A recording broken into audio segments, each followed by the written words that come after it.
27 లక్షల మంది కొత్త ఓటర్లు రాష్ట్ర దశ మార్చనున్నారని శ్రీకాకుళం జిల్లా టీడీపీ అధ్యక్షుడు కోన రవికుమార్ అన్నారు. 2024లో కురుక్షేత్ర యుద్ధం జరగబోతోంది. ధర్మాన్ని ఆచరించే వారిదే గెలుపని పేర్కొన్నారు. మొదటిసారి ఓటు భవిష్యత్తుకు బాటలు వేయాలి. యువత రాష్ట్ర భవిష్యత్తు కోసం ఓటు వేయాలంటూ తెలిపారు. ప్రత్యేక హోదా కోసం 5 ఏళ్లలో జగన్ మాట్లాడారా అని కోన ప్రశ్నించారు. శ్రీకాకుళం కలెక్టరేట్ 80% మేం పూర్తి చేస్తే 20% మిగిలిన పనులు చేయలేకపోయారని ఆయన విమర్శించారు. పాండవులు గెలవాలి. ఆ రోజు పాండవులు గెలవడానికి ఒకే ఒక కారణం ధర్మం. ధర్మాన్ని ఆచరించే వాళ్ళే పాండవులు.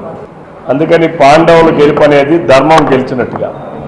ఈరోజు అనేక మంది సైనికులు అందులో ఉంటారు. ఈ రాష్ట్రంలో కూడా రేపు ఏదైతే 2024 ఏప్రిల్లో జరగబోయేటటువంటి రాష్ట్ర ఎన్నికల్లో మొట్టమొదటిగా వాళ్ళ బాధ్యతని, ఈ రాష్ట్ర బాధ్యతని తీసుకున్నటువంటి ఓటర్లు సుమారు 27 లక్షల మంది ఉన్నారు. కొత్త ఓటర్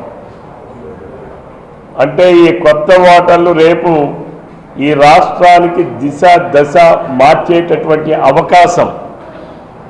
18 సంవత్సరాల వయసు నిండిన ప్రతి ఒక్కరికి కూడా కొత్త ఓటు వచ్చింది. ఈ అవకాశాన్ని సద్వినియోగం చేసుకోవాల్సినటువంటి అవసరం ఈనాడు యువతరం పైన ఉందని చెప్పి ఈ సందర్భంగా